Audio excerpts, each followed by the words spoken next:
유니버시티 칼리지의 존 와이어트 소아과 교수님이 책을 하나 쓰셨습니다. 이 책에서 하나님의 형상대로 지음을 받은 모든 존재에 대한 이야기를 하셨어요. 인간은 하나님의 형상대로 지음을 받았습니다. 여러분도 그 사실을 알고 계시나요? 네, 하나님의 형상대로 지음을 받았다는 것은 인간은 하나님 앞에 경이롭고 그리고 존경해야 하고 그리고 공감해야 될 소중한 사람이라는 뜻이라고 했습니다. 하나님이 자기 형상대로 사람을 창조하셨다는 것은 모든 사람이 다 존중을 받고 모든 사람이 다 경이로운 존재이고 모든 사람이 다 서로 이해해야 할 소중한 사람들입니다.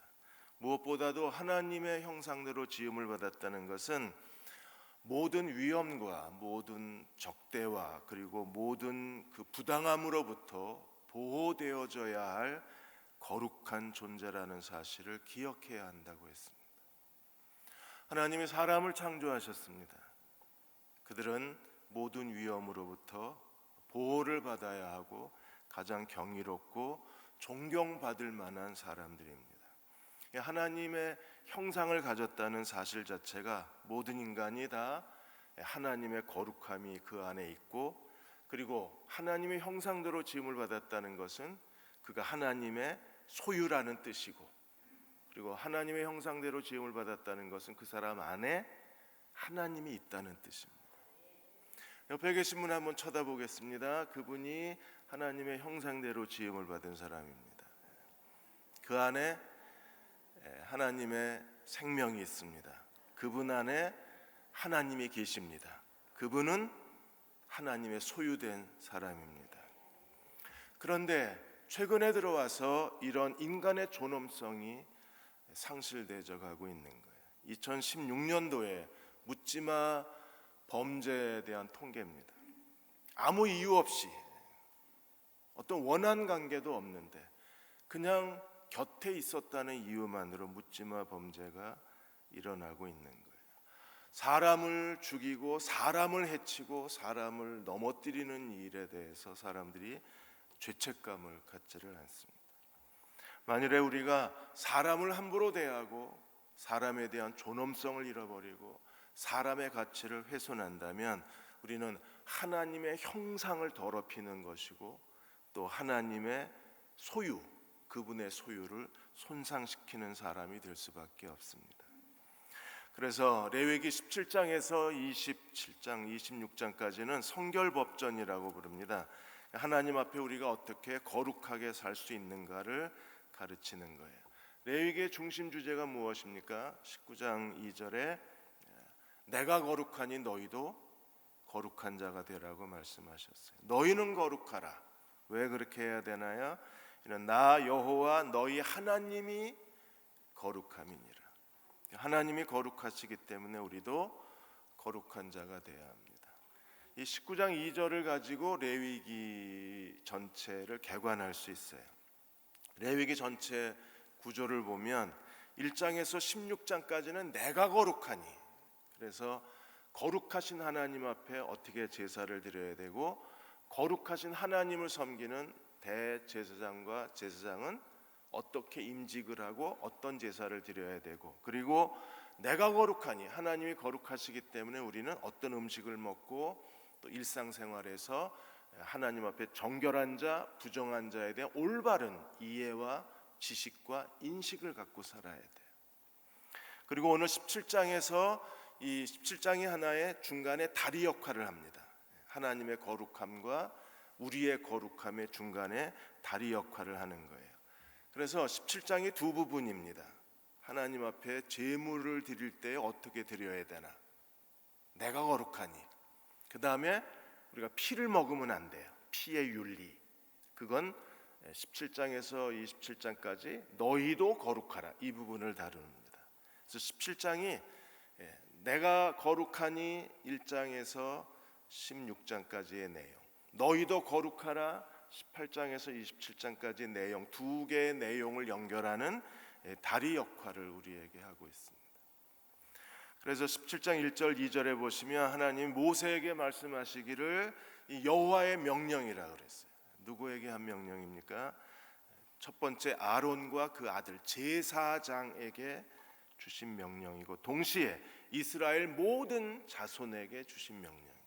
그래서 제사장이나 하나님의 백성이나 다 이 명령을 들어야 돼요. 하나님이 여기에 엄격하게 금지하신 게 뭐냐면 피의 속죄. 하나님이 우리를 피로써 속죄하셨기 때문에 절대로 아무 데서나 피를 흘리지 마라. 하나님의 성막 앞에서만 피를 흘려야 돼요. 그리고 피를 먹지 마라. 피의 윤리. 그래서 피의 속죄, 피의 윤리에 대한 5가지 금기 사항을 우리에게 설명하고 있습니다. 만일에 우리가 이 피의 윤리를 범하게 되면, 피의 윤리를 지키지 않으면 하나님이 엄격하게 경고하신 게 뭐냐면 백성에게서 끊어지기를. 백성에서 끊어진다는 것은 하나님이 추방시킨다, 또는 언약에서 제명해버린다, 또는 죽는다, 그런 뜻이에요. 그래서 하나님이 이 피의 속죄, 피의 윤리를 어기는 거에 대해서 하나님이 아주 엄중한 하나님의 형벌을 경고하신 거예요. 왜? 거룩함은 어디서 와요? 피로써 오는 거예요. 피의 속죄에서 오고, 거룩함은 어디서 옵니까? 피의 윤리에서 오는 거기 때문에 그렇습니다. 어떤 내용이 있는지 우리가 오늘 17장을 크게 둘로 나누어서 살펴보고자 합니다. 먼저 17장 1절에서 9절까지 하나님이 엄격하게 금지하신 게 뭐냐 하면 아무 데서나 하나님께 드리는 제물의 피를 흘리지 마라. 내 맘대로 하나님을 예배하지 말라고 하나님 엄중 경고를 하셨습니다. 그래서 오늘 3절 4절에 보시면 먼저 이스라엘 집의 모든 사람이, 어떤 사람이든, 잘생긴 사람이든 못생긴 사람이든, 많이 배운 사람이든 못 배운 사람이든, 교회에 직분이 있든 없든 어떤 사람이든지 하나님 앞에 소나 어린 양이나 염소를 하나님 앞에 제물로 드릴 때, 지금 소나 어린 양이나 염소는 하나님께 제물로 바치는 가축이잖아요. 이걸 하나님의 제물로 드릴 때에 반드시 지켜야 될 거룩한 규례가 있습니다. 그걸 반드시 회막문, 하나님의 성막, 4절에 보시면 회막문으로 끌고 가서 여호와의 성막 앞에서 여호와께 제물로 드려라. 그러니까 제물은 어디서 잡아야 돼요? 성막에서만 잡아야 돼요. 만일에 아무 데서나 우리가 하나님께 드리는 제물을 아무 데서나 잡는다면 이 사람은 어떤 사람이 되나요? 피 흘린 자가 돼요. 그러니까 거룩한 피를 아무 데서나 제물을 잡아서, 하나님께 바치는 제물이라도 아무 데서나 이 짐승의 피를 흘리면 이 사람은 그의 범죄의 죄명이 무엇입니까? 피 흘린 자가 돼요. 피를 흘린 자가 되면 거기에 따른 하나님의 형벌이 뭐예요? 백성 중에서 끊어지게 될 것이라. 그래서 하나님께 드리는 제물은 반드시 하나님의 성막에서만 잡아야 돼요. 이 본문에 대해서 일부 학자들은 일반적인 그 가축, 먹을 것을 잡는 것도 다 포함된다는데 그렇지는 않습니다. 왜냐하면 하나님께 드리는 제물은 정결한 제물만 우리가 성막에서 잡고, 그 외에 우리가 그 음식으로 먹을 수 있는 짐승은 꼭 정결한 짐승이 아니어도 되잖아요. 양이면 온전한 양은 하나님께 드리고 온전하지 않는 양은 내가 먹을 수도 있잖아요. 그래서 이건 음식으로 도살하는 짐승에 대한 얘기가 아니라, 가축에 대한 얘기가 아니라 하나님께 제물로 드리는 가축에 대한 이야기예요. 그래서 소나 어린 양이나 염소를 하나님께 드릴 때에 반드시 하나님의 성막에서만 피를 흘려야 돼요. 아무 데서나 피를 흘리면 안 돼요. 거기 복잡하고 사람 많은데 여보 그냥 우리가 여기서 죽여서 가자, 그래가지고 집에서 제물을 잡아가지고 가면 범죄 행위가 돼요. 이 사람은 무슨 죄를 지었어요? 피 흘린 자가 돼요. 그러면 하나님의 형벌은 뭐예요? 백성에서 끊어져요. 그 순간에 호적에서 사라지는 거예요. 제명을 당하거나 진영 밖으로 추방을 당하거나 하나님이 그 자리에서 데려가시거나. 그래서 하나님께 드리는 제물은 반드시 성막에서 잡아라. 피를 거룩한 곳에서 피를 흘리게 하라. 그 다음에 5절에서 7절까지 보시면 성전 예배와 이교도 예배를 혼합시키지 말라는.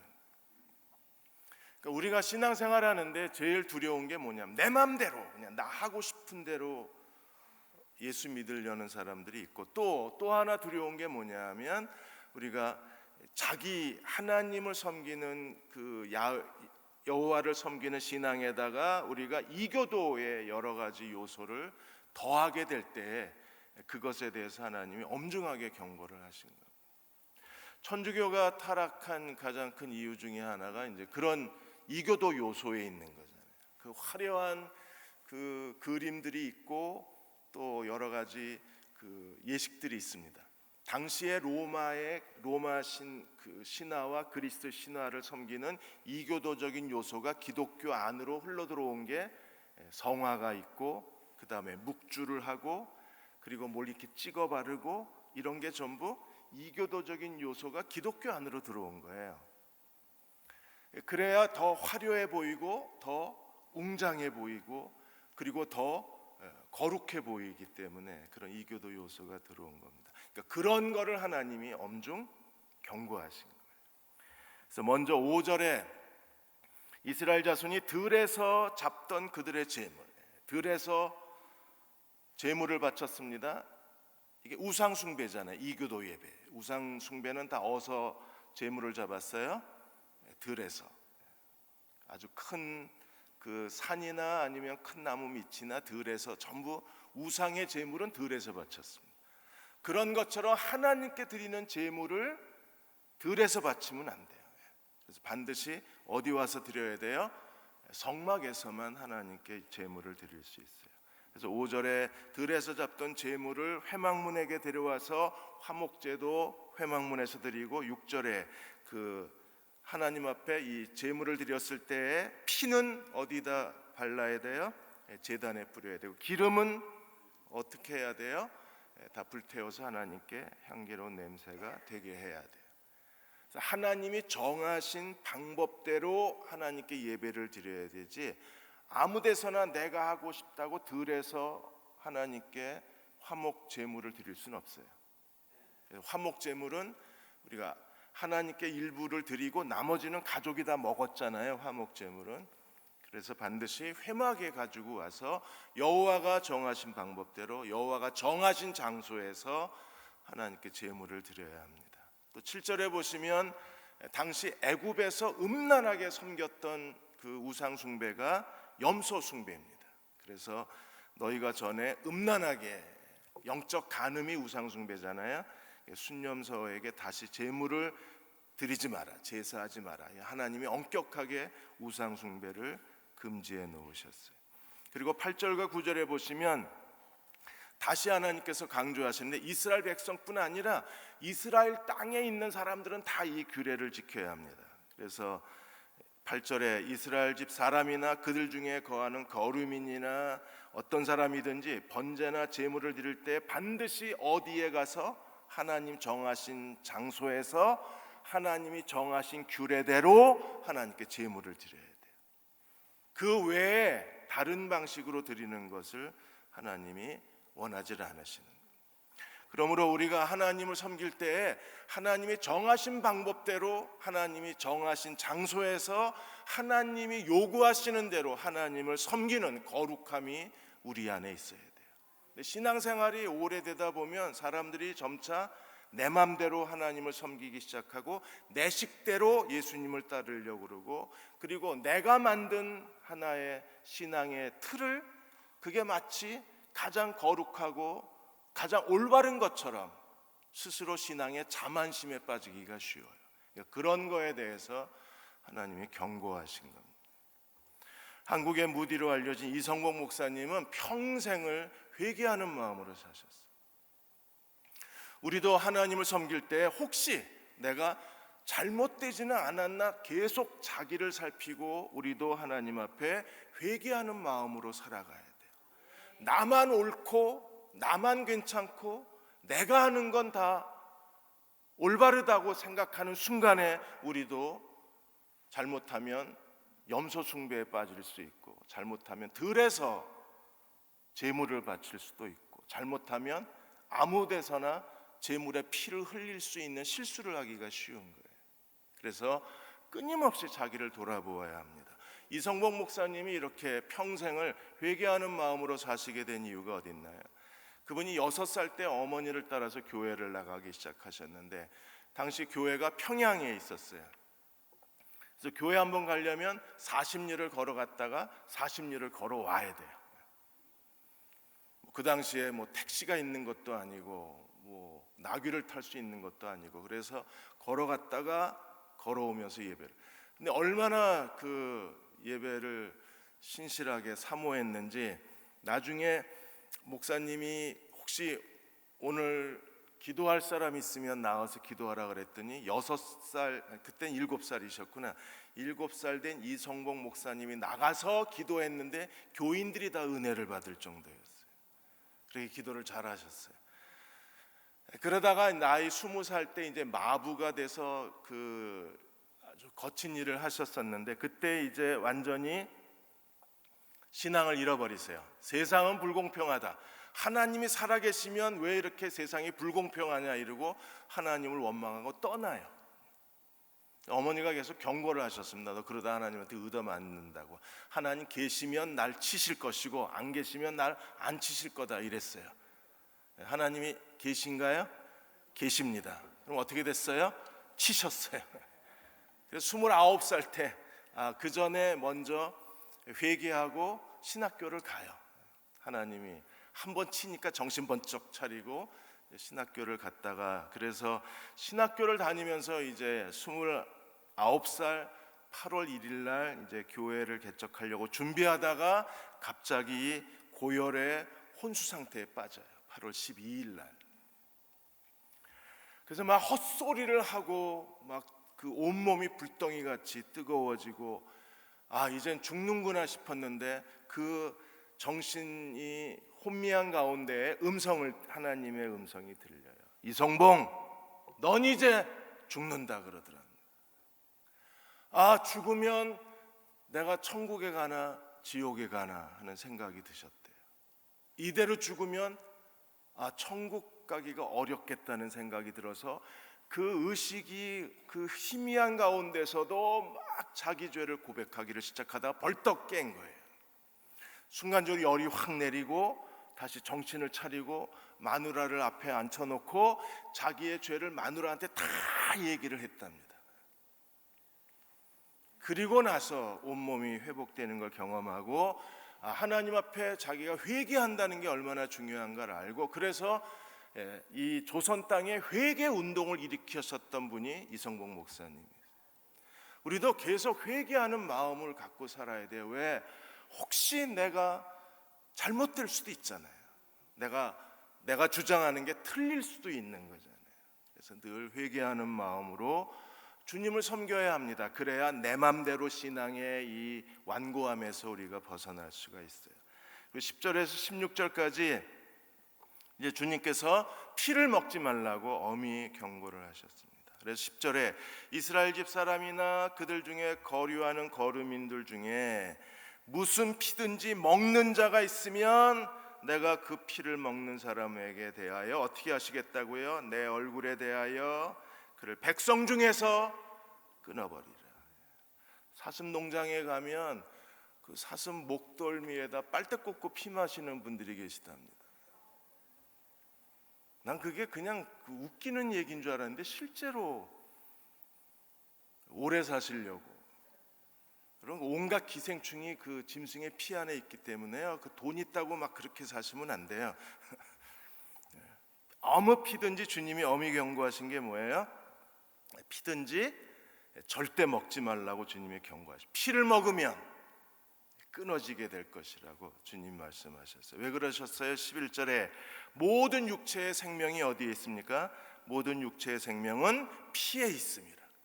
그러므로 내가 이 피를 너희에게 주어, 모든 육체의 생명은 피에 있는데 하나님 이 피를 갖고 하신 일이 뭐예요? 이 피의 속죄를 이루신 겁니다. 그래서 내가 이 피를 너희에게 주어 제단에 뿌려 너희 생명을 위하여 속죄하게 하였나니, 그러므로 생명이 피에 있으므로 피가 너희의 죄를 속하느니라.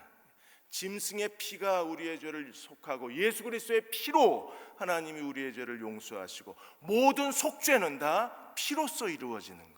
그러므로 우리의 죄를 속하기 위하여 우리를 대신하여 죽은 그 짐승의 피, 그 피를 마시는 것은 하나님이 엄격하게 금지하신 거예요. 그래서 어떤 동물의 피도 너희는 막 먹지 말라고 하나님이 엄히 경고를 하신 겁니다. 12절에 다시 이렇게 말씀하십니다.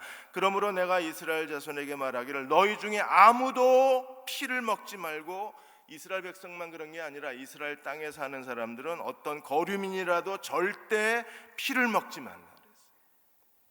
두 가지 종류가 있습니다. 첫째는 사냥감, 사냥을 했을 때 13절에 보시면 나가서 짐승이나 새를 사냥해서 잡았을 때 어떻게 해야 돼요? 반드시 목에 구멍을 뚫어서 피를 다 땅에 쏟고 그 피를 땅에 흙으로 덮어버리고 그리고 나서 그 사냥한 짐승을 먹어야 돼요. 절대로 피와 고기를 같이 먹어서는 안 돼요. 그 다음에 왜 그렇게 해야 돼요? 14절에 한 번 더 강조하시기를 모든 생물은 그 피가 어디에 있어요? 생명과 일체라. 그러니까 생명은 피고 피는 생명이 되는 거예요. 내가 이스라엘 자손에 이르기를 너희는 어떤 육체의 피든지 먹지 말라 하였나니 모든 육체의 생명은 피에 있습니다. 그래서 피를 먹는 자는 생명을 먹는 거예요. 그래서 피를 먹는 자는 하나님이 어떻게 하시겠다고요? 반드시 끊어버리라. 하나님이 그 엄중한 형벌을 그들에게 말씀을 하셨습니다. 그리고 15절 16절에 사냥한 이 짐승이나 새는 피를 쏟고 먹어야 되고, 그 다음에 죽은 짐승들, 자연사한 짐승들은 어떻게 해야 돼요? 15절에 스스로 죽은 것이나 또 짐승에 찢겨 죽은 것들을 본 사람들은 어떻게 해야 됩니까? 그걸 만일에 먹었으면 이게 피째 먹은 거잖아요. 그러니까 그걸 먹은 사람은 저녁까지 부정해져서 반드시 옷을 깨끗이 빨고 그리고 몸을 깨끗이 씻어야만 돼요.